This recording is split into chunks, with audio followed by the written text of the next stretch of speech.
I'm going to teach on a subject I've never taught on. Are you ready to learn about dreams? Yeah. So we're going to talk about dreams, and I got to tell you, I learned a whole bunch of stuff on the way in. So I'm excited to teach it to you. Two things you want to catch out of your program. The first is this blank sheet. You can write down things that I'll put up here on the screen that will be helpful for you throughout this week. And the second thing that you want to pull out is this card that looks like this, because I'm going to refer to it later on as I teach. So I want to say a special welcome to those of you who are here, that if I ask you this question, would you describe yourself as a follower of Jesus? You would look at me and say, either no or I'm not sure. I'm really not sure. I just want to say, I'm so thrilled that you're here this morning. And if you're coming week after week, I'm really glad that you're here.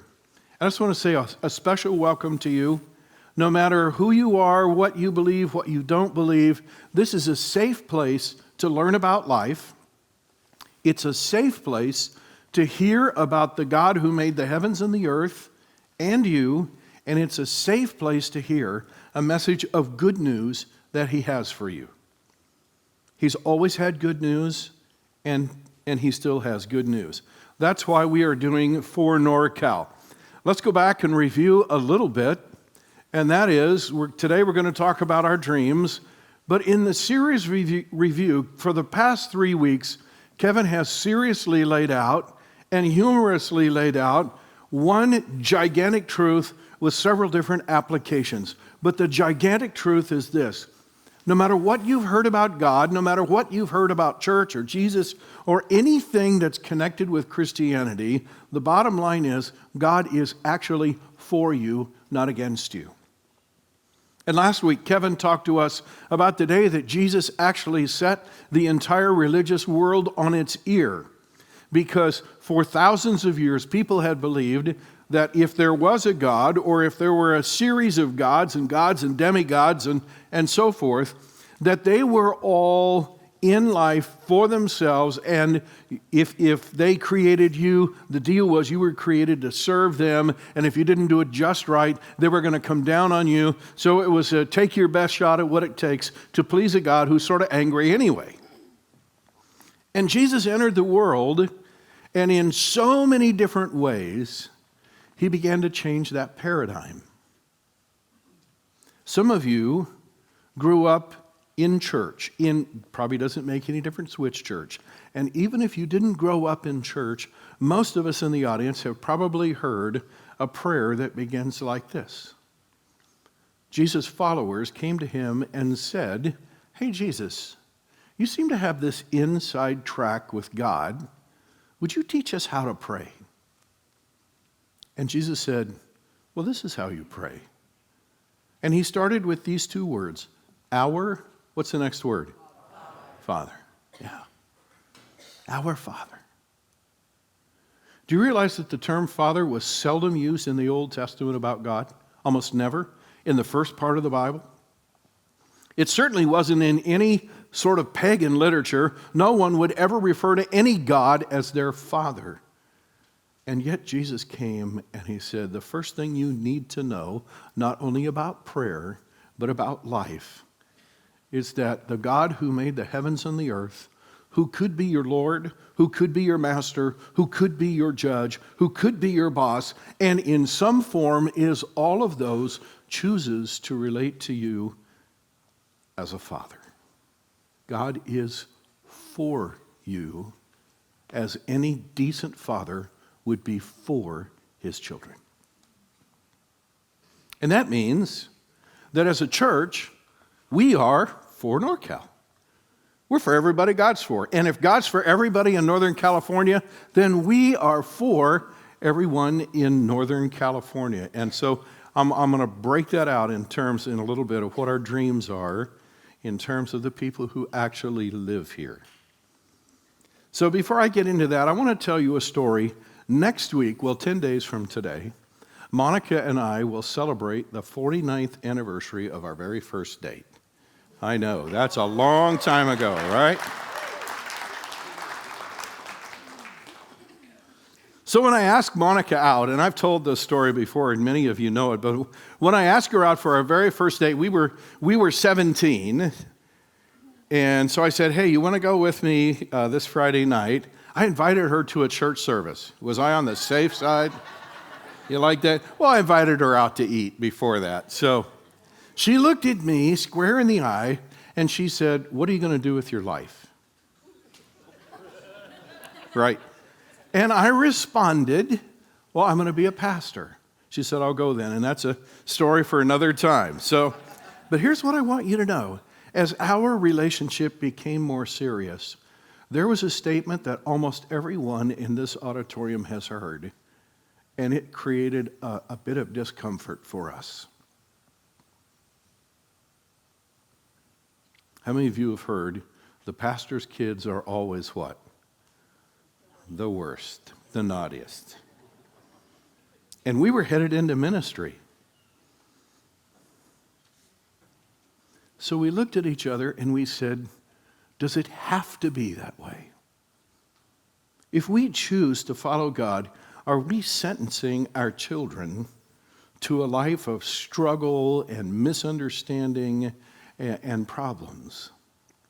Here's what I want you to know. In that moment of time, as we walk through the serious stages of our dating relationship, heading up to marriage, we dared to dream a different dream for our children.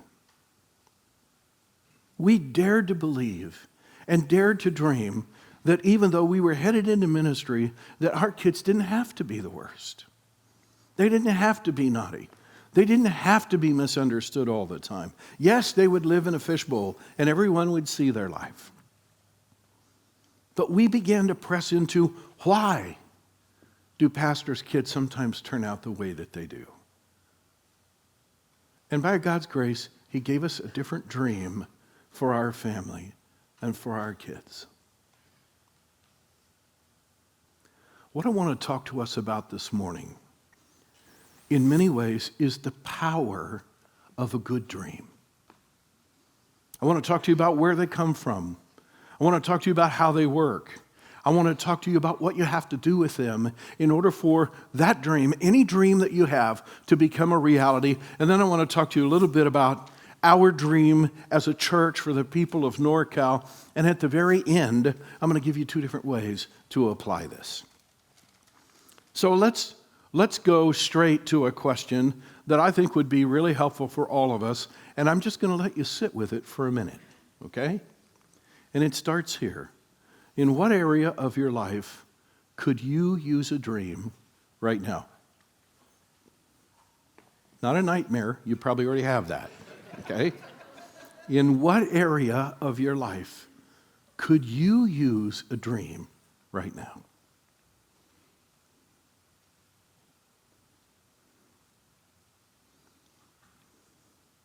Why don't you take that sheet of notes and just put one word on there that will jog your memory.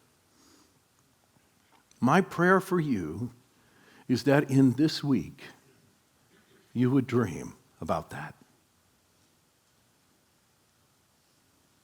Because it could be the beginning of a whole new pathway for you. We'll get to that in a little bit. Here's what the Bible says about dreams. Here's what God says about dreams. I will pour out my Spirit upon all people. I want you to take that little card that I asked you to get a while ago. I'm giving it to you so you can take it home. If you ever doubted that God is for you, I want you to look at this passage. In my studies, it became one of my favorites. He said, I will pour out my Spirit on all people. You know what he's saying? Every people group in the world and every person in every people group. This doesn't say, I will pour out my Spirit on people who like me. It doesn't say, I will pour out my Spirit on people who go to church, on people who choose to become Christ followers. God says, I'm actually going to pour out my Spirit on all people. And then he says, your sons and daughters, that's the coming generation. Your sons and daughters will prophesy. That's an old-fashioned word for hearing from God, knowing that they got something from God and being able to act on it. Your old men, you know who that is? That's not me. Thank you. Why did you laugh? Your old men, that is the former generation, will dream dreams. And your young men, that's me, okay? Your young men will see visions. That's the coming generation. In those days, I will pour out my Spirit even on servants. Every socioeconomic strata that you can name, from the top to the bottom, God says, I'm giving them dreams. And then he says, men and women alike, there's no gender bias. So my friends, if you're breathing, God is giving you dreams. God is continually giving us dreams. Did you know God will give you dreams today? He actually is. He gave you dreams yesterday and the day before. I think we might misunderstand what dreams are. Most of us think that dreams happen when we're asleep and have no control, correct? But no. I'll teach you how this works. God is continually giving dreams to each one of us, primarily in 3 different areas of life. The first is, God's going to give you dreams about yourself. What your identity is, what your relationship with Him is, what it could be, who you could be, what your potential is in this life, who you could shape and help influence, what you could do with your life that would make you feel fulfilled, that would make you feel confident. God is continually giving you dreams about who you are and what you could be. Secondly, He's continually giving you dreams for your family, about your marriage, about your children. If you have a blended family, not only about your current marriage, but He's giving you dreams about how you can interrelate with the person who used to be your spouse, and how you can work out details that come with a blended family. If you're a single parent, God's giving you dreams about who you could invite into your world that might, at least in the interim, be able to fill the gap that your former spouse left behind. God is continually giving you dreams about your marriage, about your children, about your children's future, about all sorts of things. He's continually doing that. And then thirdly, about some other people group. I don't want you to miss that. Because most of us think quite a bit about ourselves, and most of us think quite a bit about our families. But did you know that God has created you to connect with, think about, dream about, and do something about some other people group outside you and your family? Once in a while, people will say to me, well, Pastor, the purpose of my whole life is my children. And I don't ever say this to their face, but on the inside, I always go, man, I feel sorry for you. I love your kids, and I love you. But you were created for a purpose far broader and far more far-reaching than just the people that live in your house. And if you think about it and you pay attention, God will give you dreams about some other people group that He's calling you to serve and make a difference in, which is why our church can be for NORCAL. That's who He's created us to serve. So, God is giving dreams to all of us, but in order for these dreams to actually work in our life, we have to know how they work. So I'm going to give you a short course on dreams. Are you ready for this? We're going to walk through 5 things rather rapidly, and it's going to take you some time this week to think about this, but here you go. The first thing you have to understand is that a dream is a picture of a desired future. Sometimes God just gives us a glimpse. It's a fleeting thought. Sometimes God gives us sort of a dream that's in vivid reality. But the truth is, God is giving us a picture of what could be. Do you realize that's what separates you from the other creatures on earth? It's one of the things. God has given you the ability to see what doesn't yet exist. Much as you love your dog does not sit on the carpet and see what doesn't yet exist and what could be, and while you're gone, go build it. No. Dogs know what exists. Food over there, right? They know that well, yeah. So that's the first thing, and that is a dream is a picture of a desired future. Can I tell you that your daydreams are more important than your night dreams? You might want to write that down. Your daydreams are far more important than your night dreams. The second thing is this.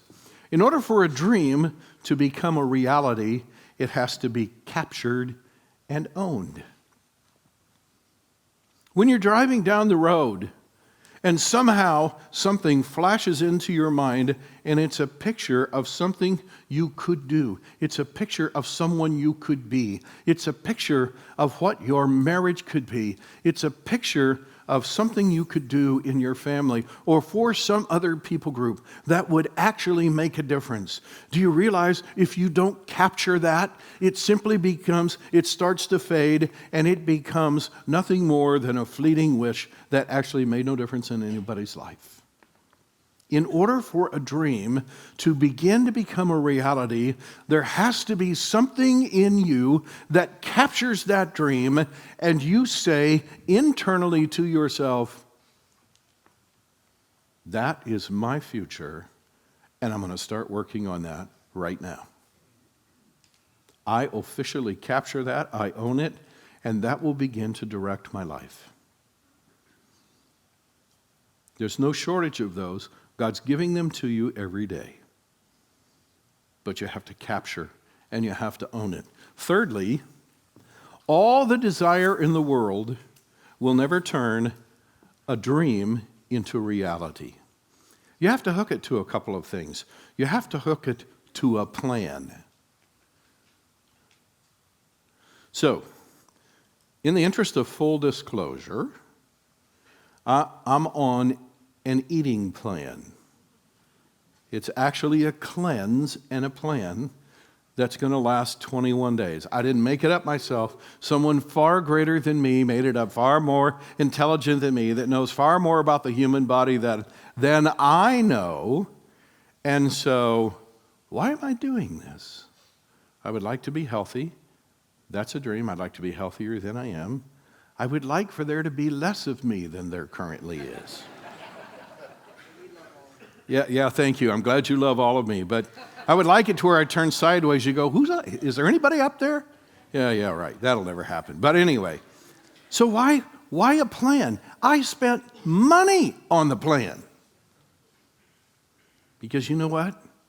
I know that all the desire in the world will not actually transform my eating habits. I have to have a plan. And then guess what? I have to actually work the plan. I can't just pay a few $100 and order all these materials, put them on the counter and go, now it's going to happen for me. If I look at that enough every day.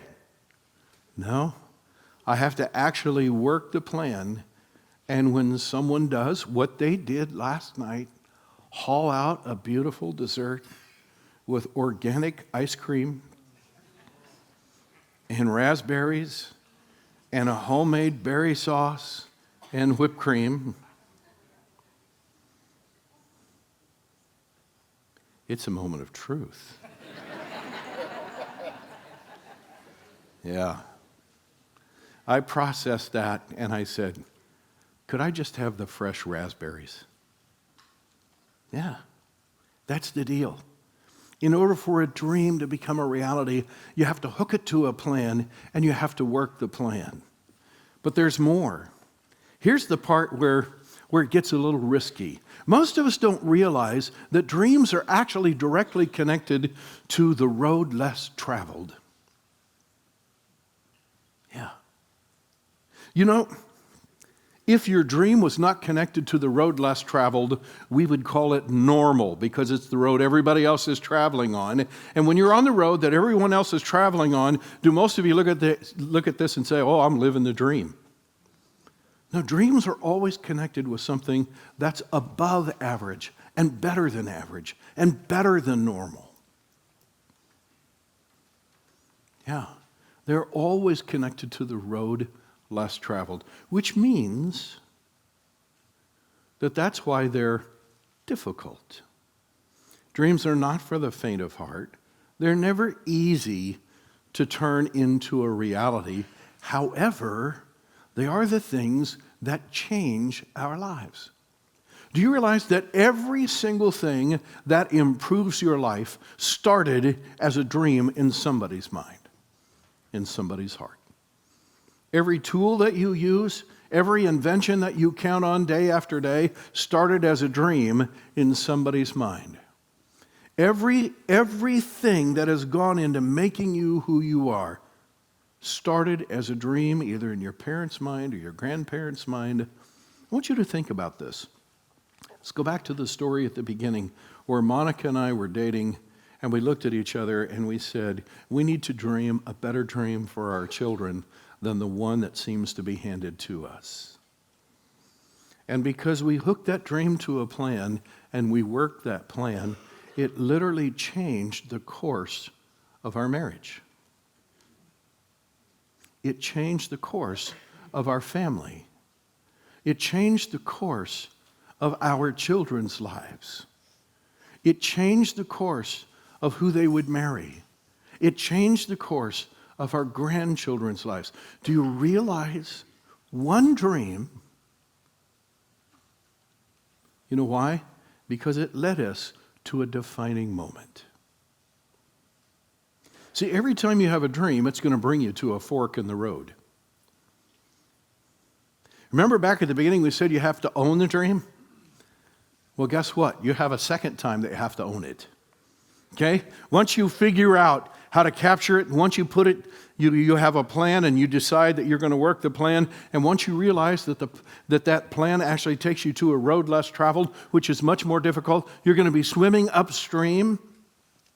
There's a moment down here where you come to a fork in the road and you have to answer this question: am I in or am I out?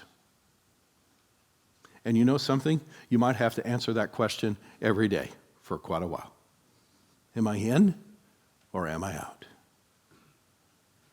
And if you decide to be in, the dream will lead you to a defining moment in your life.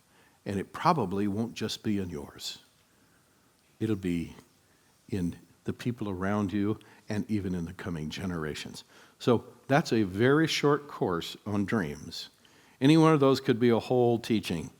I want you to sit with that this week, and it will help you. So now, as we apply that, let's talk about our church's dreams for NORCAL. And I'm just going to haul out two, because actually the leadership of our church actually is going through all 5 of those steps for our church and for Northern California. Okay? And here are 2 dreams. One is we are choosing to be a church with irresistible environments where disengaged people, you know what disengaged people are? People that are just not engaged with God for whatever reason. They could have grown up in church and had a terrible experience in the church. I can't tell you how many people have said to me over the years, Pastor, I was drugged to church every Sunday as a kid, and I often wonder if drug means Benadryl. I'm not sure, but anyhow, I was drugged to church every Sunday morning, and by the time I graduated from high school, I had enough church to last me my whole life. Done. Other people, they have never even darkened the door of a church building until someone got married or someone was getting buried, or maybe as this morning, someone was getting baptized and you happen to be a shirt-tail relative, and everybody said, we're all in and we're going to go to eat afterwards. And you figure you could endure a baptism so you could get your fried chicken or whatever it is you're going to get, right? Yeah. But here's the deal. Our goal is to create irresistible environments where disengaged people are drawn into engagement with God.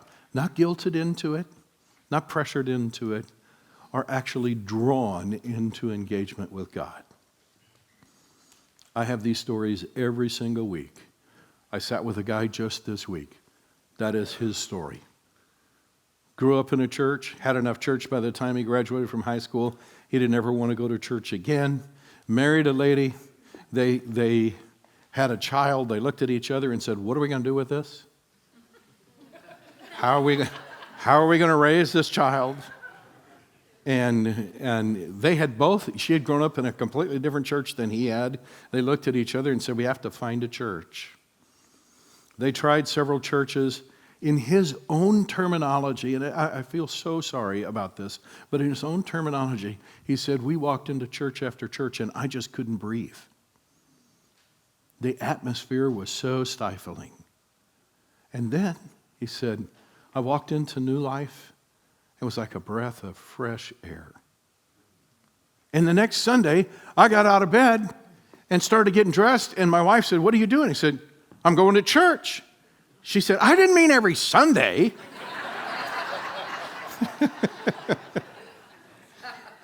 Yeah. Great story, great story. Here's a person who is disengaged with God, and he's being drawn into engagement with God. That's our dream, okay? Our second dream of many is that our church would provide training for families at every stage of life, from pregnancy to the birthing experience, to small children, to elementary children, up through junior high and high school, through the college experience, through marriage. Some marriages end in divorce. Wouldn't it be great if we could teach our people how to survive divorce? And even how to thrive on the other side? Through the experience of blended families, through the experience of being a single parent, through the experience of having a special needs child, through the experience of watching your children leave, and you look at each other and say, what do I do with you? Yeah. Through the experience of preparing for retirement. And I'm not just talking about financially, though I am talking about that, but preparing for retirement. Through the experience of how do you handle the aging of your parents? How do you handle your parents' end-of-life experiences? I mean, the list is endless. I want you to think about this for just a minute.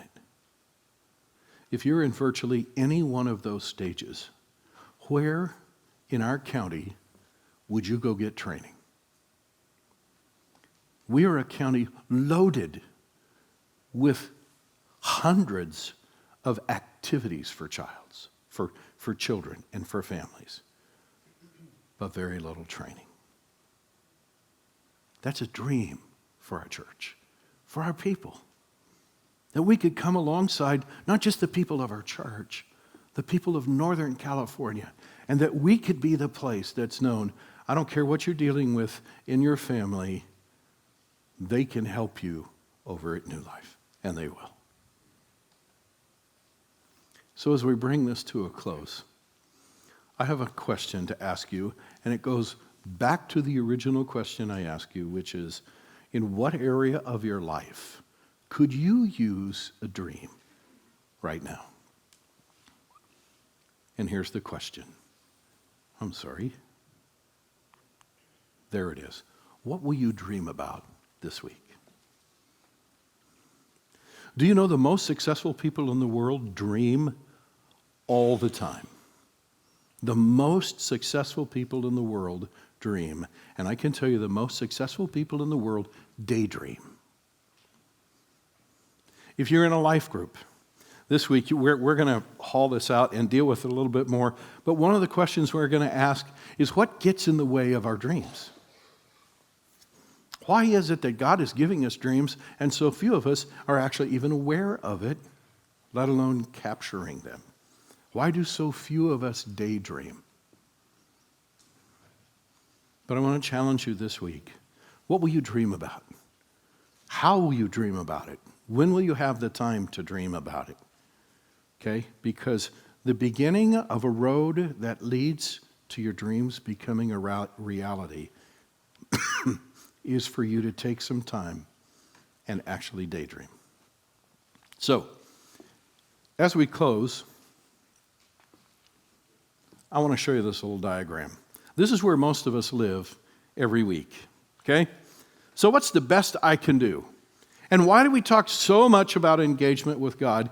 And this particular section is really, it's for all of us, but if you're not a Jesus follower yet, I want you to pay special attention to this, because there's a message in here for you. Why do we as a church continually talk about engagement with God?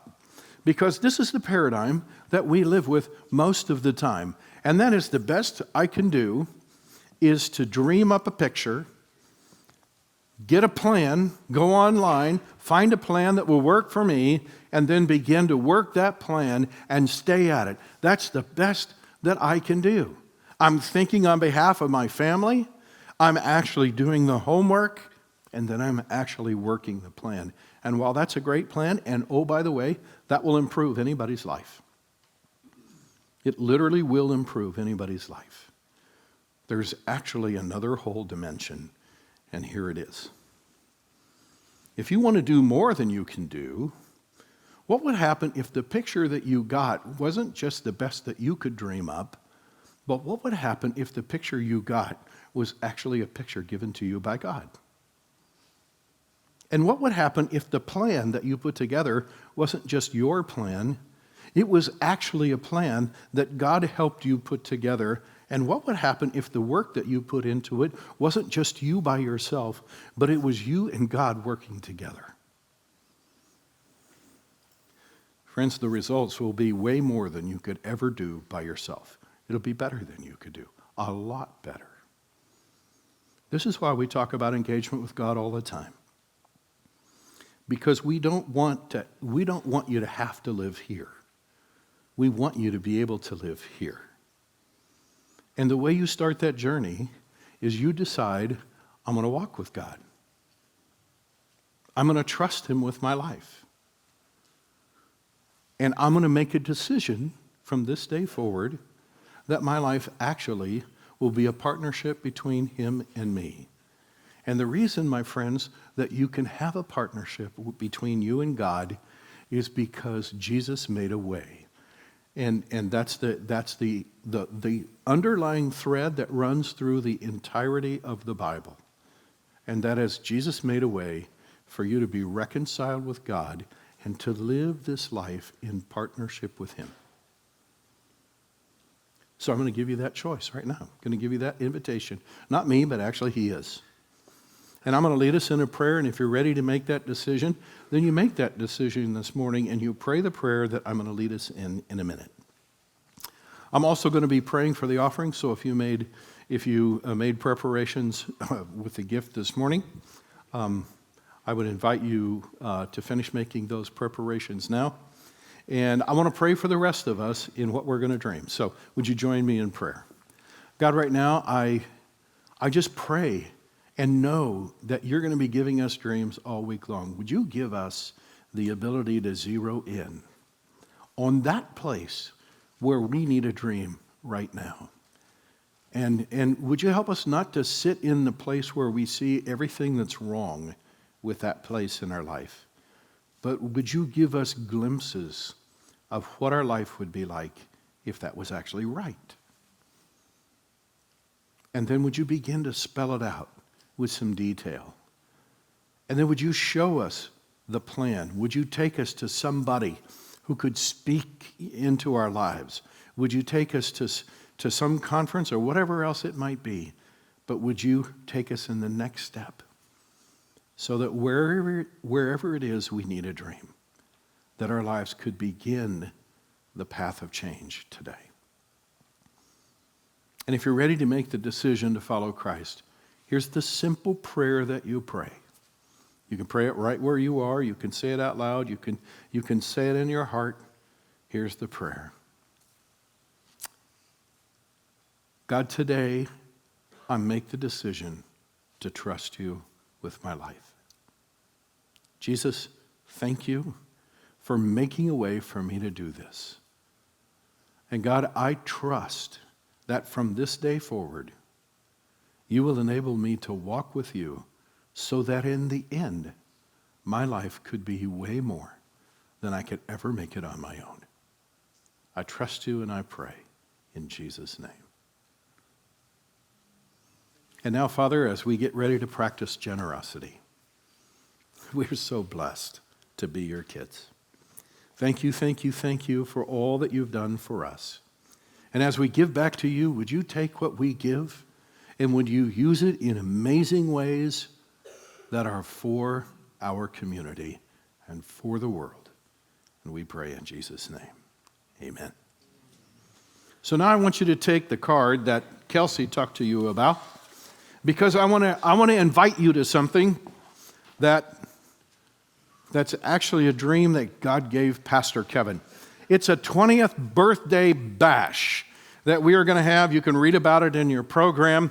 It's coming up on Friday, March the 16th. That's a couple of weeks from a couple of days ago. 6 p.m. It's going to be right here in the auditorium. What does this say? Chick-fil-A what?